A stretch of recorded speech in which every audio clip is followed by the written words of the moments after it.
얘들아 안녕. 네, 반갑습니다. 자, 우리 추석 연휴의 시작입니다. 네, 우리 연휴의 시작인데 친구들 친척 집에 가서 예배 드리는 친구들도 있을 거고 또 집에서 원래대로 예배 드리는 친구들도 있을 거예요. 자, 어쨌든 그 자리에서 하나님께 정성껏 예배 드리는 우리 이초동부 친구들 되길 바랍니다. 목사님이 오늘부터 좀 중요한 광고를 하나 해보려고 해요. 뭐냐면요, 아마 부모님 따라 교회에 매주 주일마다 교회에 와서 예배 드리는 친구도 있을 건데 그 친구들을 위해서 주일 오전 11시 30분에 이 초등부실에 오면 그때는 목사님과 함께 유튜브 영상을 보면서 우리가 지금까지 인터넷 이렇게 유튜브 영상을 보면서 예배 드린 것처럼 11시 반에 이 초등부실에서도 유튜브 영상을 보면서 이렇게 목사님과 함께 예배 드릴 거예요. 자, 그래서 교회 오는 친구들은 그렇게 이초등부실로 와서 11시 30분이에요. 그때 목사님과 함께 이초등부 유튜브 예배 영상을 함께 보면서 예배 드리면 되겠습니다. 그렇지 않고 온라인으로 예배 드리는 친구들은 10시 45분 시간과 똑같아요. 자, 이 점 기억해 주시고, 네, 그래서 교회 오면은 목사님과 함께 이초등부실에 와서 예배 드리는 거 기억해 주세요. 자, 그러면 우리 이제 말씀 준비, 예배 드릴 준비합시다. 네, 자세를 단정히 하고 바르게 하고 옷을 단정하게 입고 성경책 또 예배 노트 준비해 주시고, 네, 오늘은 공과를 하지 않겠습니다. 오늘은 공과하지 않고 대신 목사님이 미션을 하나 내줄 거예요. 자, 그래서 예배 끝내고 나오는 그 미션도 한번 체크해서 우리 함께 예배 드리면 되겠습니다. 우리 사도신경으로 예배를 시작하겠습니다.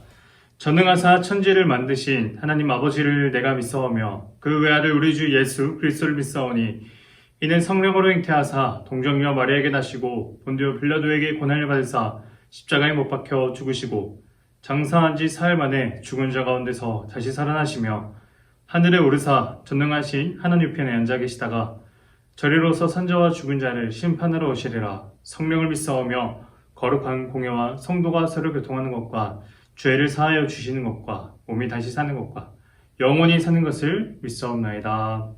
아멘.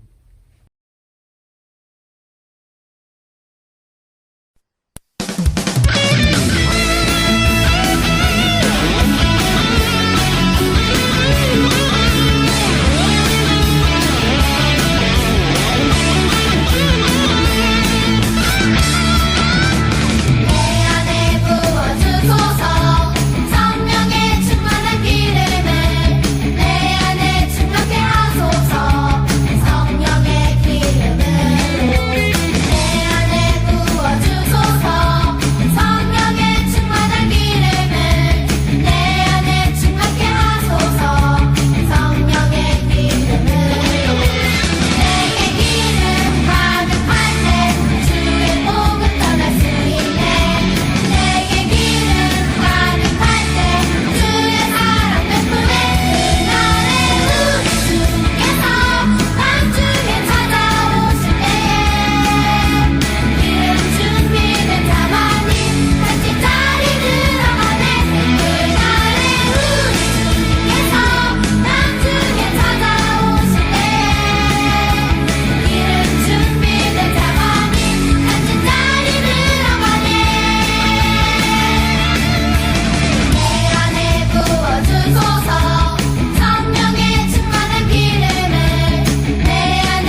하나님 아버지 감사합니다.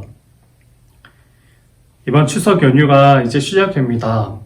하나님, 저희 이초동부에서 이 추석 때 많은 친구들과 선생님들이 친척 집에 방문하거나 또 이동할 수도 있을 건데요.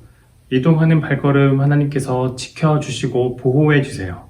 그리고 친척 집에 가서 친척들과 만났을 때 행복함을 누리고 또 따뜻함을 경험할 수 있도록 도와주세요. 하나님의 사랑을 저희들의 예수님 믿는 이 존재로 전해질 수 있도록 주님 도와주세요. 그래서 얼른 코로나가 끝나고 다시 저희가 예배를 한 자리에서 함께 드릴 수 있도록 그런 날이 얼른 오도록 도와주세요. 예수님 이름으로 기도드립니다. 아멘. 자, 오늘 말씀 보겠습니다. 오늘 말씀은 로마서 1장 14절에서 16절입니다.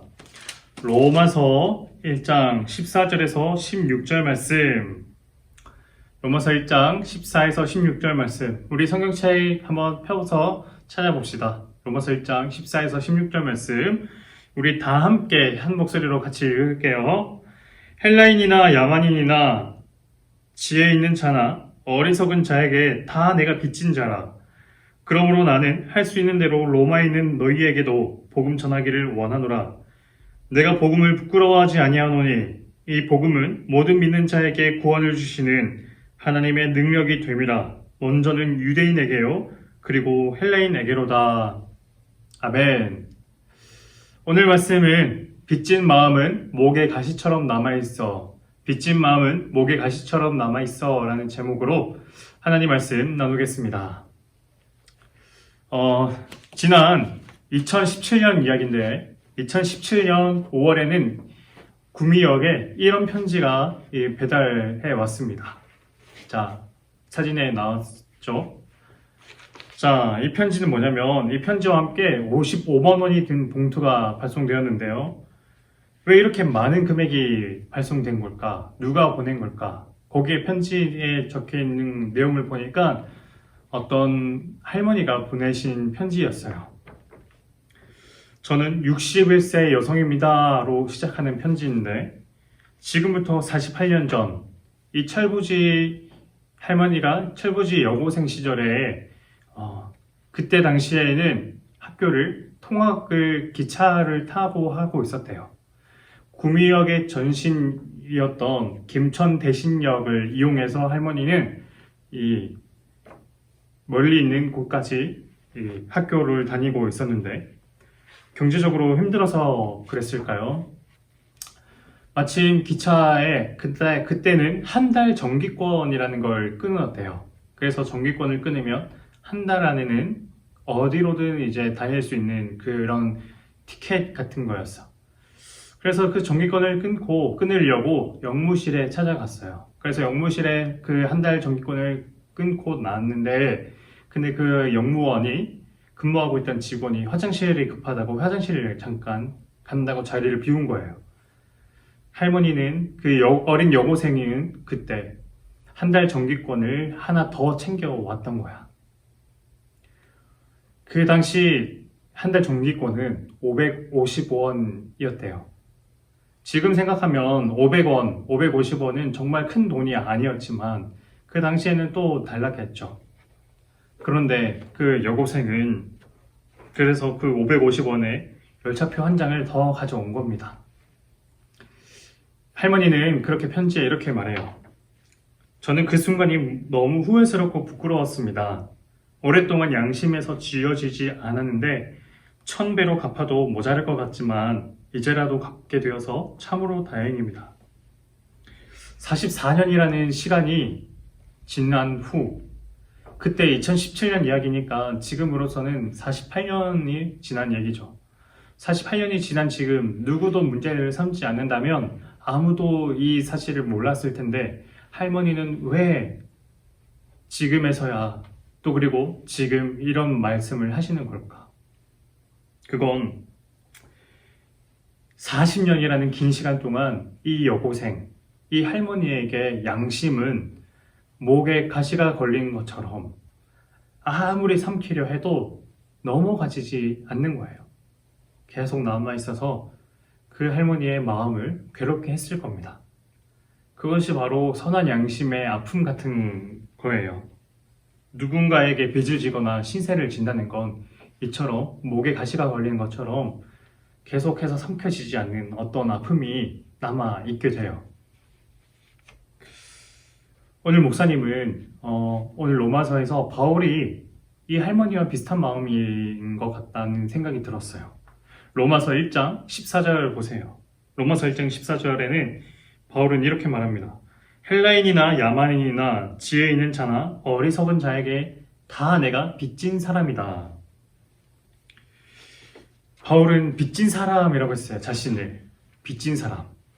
아마 이게 이 할머니의 경우처럼 할머니가 그 550원의 열차표를 정기권을 하나 몰래 가져간 것처럼 바울도 역시 누군가에게 빚을 졌다고 말합니다. 그게 빚을 진 사람이 누굴까? 빚을 꿔준 사람은 누굴까? 할머니의 경우라면 열차의 영무원이 되겠죠. 그러나 바울에게는 그 사람은 누굴까요? 바울은 헬라인, 또 야만인, 지혜 있는 자, 어리석은 자, 이 네 명의 사람들 등장시키는데 이 네 가지 부류의 사람들은요, 사실 바울의 의도적인 표현이에요. 이게 무슨 말이냐면 사실 이 네 부류의 사람들은 사실 두 부류로 좁혀서 말할 수 있는데 이 편지 로마서는 로마에 있는 교회에게 보내는 편지였는데 이 로마에 있는 교회의 교인은 성도들은 로마인들이 그리고 헬라인들이 많았어요. 그러니까 바울은 그 헬라인들의 입장에서 생각해서 편지를 쓰는 거예요. 헬라인들의 생각에는 어떤 게 있었냐면요. 이 세상의 사람들은 두 부류라고 생각했어요. 어떤 부류냐면 첫 번째 헬라인 자신들이고 또 두 번째 야만인. 이 야만인이라는 게 뭐 이제 무식하다 뭐 그리고 야생적이다 야만적이다 이렇게 비하하려는 의미로가 아니라 그저 이제 헬라인들은 자신들 스스로를 어떤 지혜에 있는 사람 깨달은 사람이라고 생각했어요. 뭐 플라톤부터 소크라테스, 아리스토텔레스 이런 철학자들 지혜 있는 사람들이 다 헬라에 있었기 때문에 헬라 영역, 문화 영역에 있었기 때문에 그래서 자신들은 지혜를 가진 사람이고 또 나머지 사람들은 지혜가 없는 사람 그래서 야만인이라고 생각하는 거예요. 그래서 세상 사람들은 전부 두 부류라고 생각했던 거예요. 첫 번째 자기 자신 지혜를 갖춘 사람 헬라인들 또 그리고 다른 사람들은 지혜를 안 갖춘 사람 즉 야만인이자 어리석은 사람. 그러니까 바울이 여기서 말하는 바울은 이 헬라인들에게 편지를 쓰는 거니까 그 헬라인들의 입장에서 이 네 가지 부류를 말하는 거예요.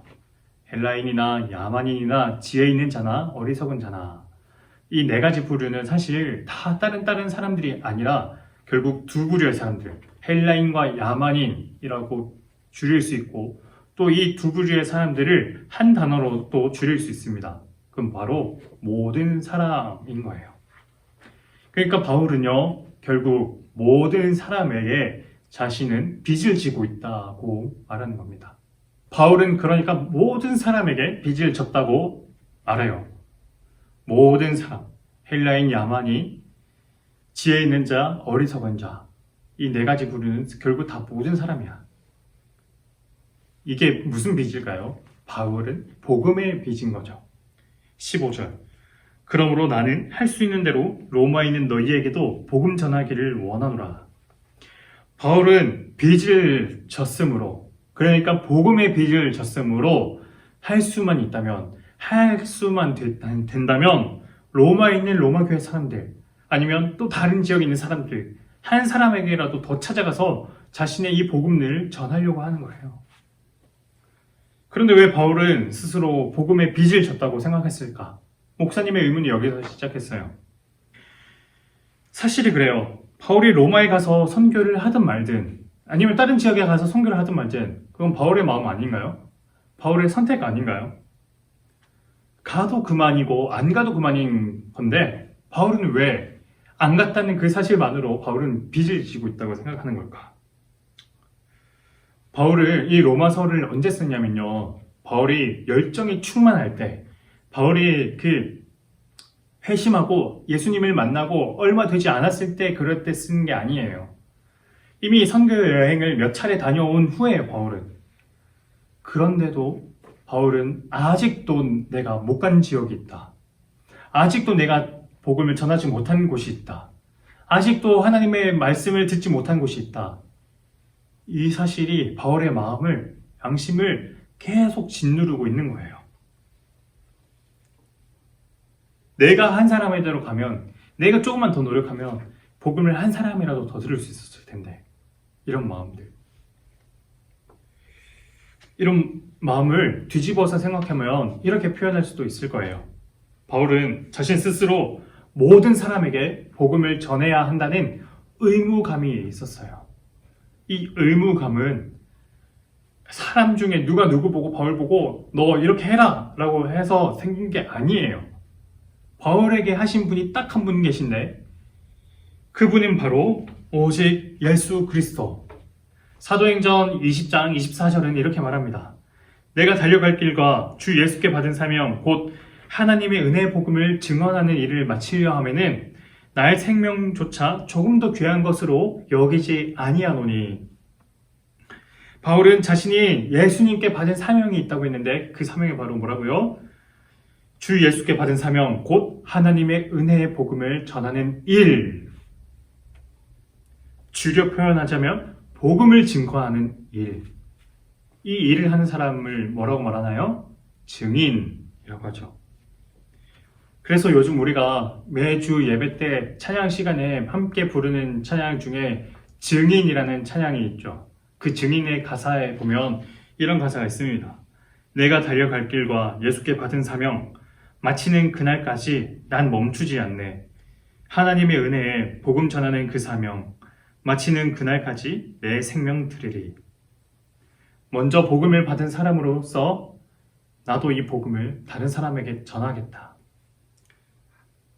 그 일에 바울은 자신의 생명조차 아끼지 않겠다를 고백하고 있는 거야.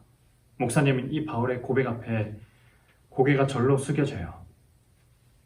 목사님은 오늘 말씀을 이렇게 두 가지로 좀 적용하고 싶어요. 하나는 먼저 바울의 고백처럼 우리도 우리가 받은 이 복음을 다른 친구들에게, 다른 분들에게 나눠줬으면 좋겠습니다. 이번에 추석 연휴 때 우리 많은 친척들을 만날 거예요. 친척들을 안 만나는 친구들도 있을 텐데 또 만나는 친구들도 있을 거예요. 근데 그 친척들 중에는 예수님을 믿지 않거나 하나님에 대해서 모르는 분들도 있을 겁니다. 그런 친척들에게 여러분이 한번 이 복음을 증언하는 마음을 가지면 좋겠어요. 나도 하나님, 이 친구에게 제가 받은 이 복음이 얼마나 값지고 얼마나 귀한지, 그리고 제가 사랑하는 하나님이 어떤 분인지, 제가 사랑하는 예수님이 어떤 분인지 좀 전하고 싶습니다. 이 마음을 친구들이 가지면 좋겠습니다. 바울처럼 증인이 한번 되어주세요. 두 번째, 목사님 오늘 말씀에 사랑을 넣어서 적용하고 싶어요. 사랑. 복음을 전하는 건 결국 사랑을 전하는 거예요. 어떤 사랑이냐면 하나님의 사랑을 나의 사랑에 담아서 전하는 거예요. 내가 친구를 사랑한다면 그 하나님의 사랑을 전해주시고 또 그리고 또 내가 친구를 사랑하는 그 마음조차 전해주세요. 내가 먼저 하나님의 사랑을 먼저 받았으니까, 내가 먼저 하나님께서 나를 먼저 사랑해 주셨으니까 사랑받은 나로서 하나님이 다 너도 사랑하신다는 걸 전해주시면 좋겠습니다. 그래서 오늘 말씀의 적용은 이렇게 하려고 합니다. 얼마 전 2017년 5월에 이런 편지 이후 또 2017년에 포항에는 이런 지진이 있었어요. 이 지진이 났을 때 수능이 결국 미뤄지는 일까지 있었대요. 건물이 무너지고 외벽이 쓰러지고 또 그리고 부상자가 80명이 넘고, 그래서 그런 소식들이 들리는데 목사님이 그 중에 눈길이 가는 소식이 하나 있었어. 뭐냐면 남일 같지 않아 달려온 경주 시민, 이런 뉴스였어요. 알고 보니까 2016년 경주에는 또 지진이 있었는데, 근데 그때 포항시 주민들이 경주에 가서 많이 도와줬다는 거예요. 그래서 이 봉사자들은 포항 시민이 2016년에 우리를 도와줬으니까 우리도 이제 포항에 가서 더 도와주자, 이런 마음으로 봉사를 한 거예요. 이런 사람들도 빚진 마음이 있으므로 포항시에 가서 또 지진이 난 걸 도와주는 이 사람들도 자신이 빚졌다는 것 때문에 그게 자신을 찌르는 가시처럼 마음에 계속 남아 있어서 그걸 봉사를 통해서 조금이라도 갚으려고 했던 거죠. 바울처럼 내가 몰랐을 때, 내가 복음을 아직 몰랐을 때 나는 이랬었는데, 나는 이렇게 불행하고 어려웠는데 라는 생각을 했다라면 이 복음을 나만 알고 있어서는 안 되겠지, 다른 친구들에게도 전해주고 싶다, 이 마음까지 갖는 친구들 됐으면 좋겠어요.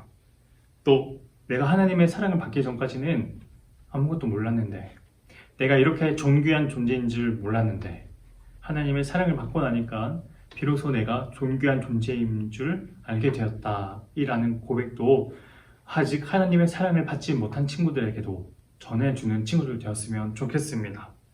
이런 마음으로 사랑을, 복음을 전하는 바울과 같은 이런 증인이 되는 우리 친구들 되기를 축복합니다. 아멘. 기도하겠습니다. 하나님 아버지, 감사합니다. 오늘 바울의 고백, 내가 빚진 사람이다 라고 고백했던 이 고백을 기억합니다. 하나님, 저희들도 이 바울의 고백처럼 자신이 빚진 사람이 되어서, 그래서 모든 사람들에게 한 사람이라도 더 이 복음을 전하려고 하던 그 마음을 저희도 가질 수 있도록 도와주세요. 그래서 저희도 복음에 빚지고 사랑에 빚진 마음이 저희에게도 있다는 것을 기억해서 저희 주변의 사람들에게 복음을 전하고 또 사랑을 전하는 저희들 될 수 있도록 도와주세요. 이번 추석 연휴 때 이동하는 친구들도 있을 겁니다. 하나님, 이동하는 길 가운데 안전하게 지켜주셔서 교통사고도 일어나지 않게 하시고, 또 하나님의 따뜻한 팔로 우리 친구들의 발걸음을 보호해 주세요. 예수님 이름으로 기도드립니다. 아멘.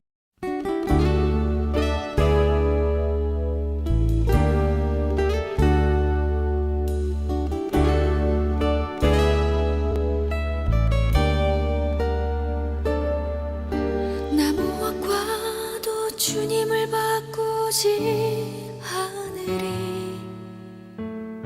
다른 어떤 은혜 구하지 않으리. 오직 주님만이 내 삶의 도움이시니 주의 얼굴 보기 원합니다. 나무와 과도 주님을 바꾸지 않으리. 다른 어떤 은혜 구하지 않으리. 오직 주님만이 내 삶의 도움이시니 주의 얼굴 보기 원합니다.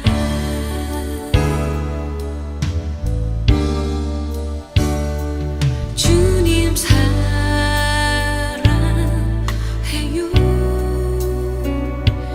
온 마음과 정성 다해 하나님의 신실한 친구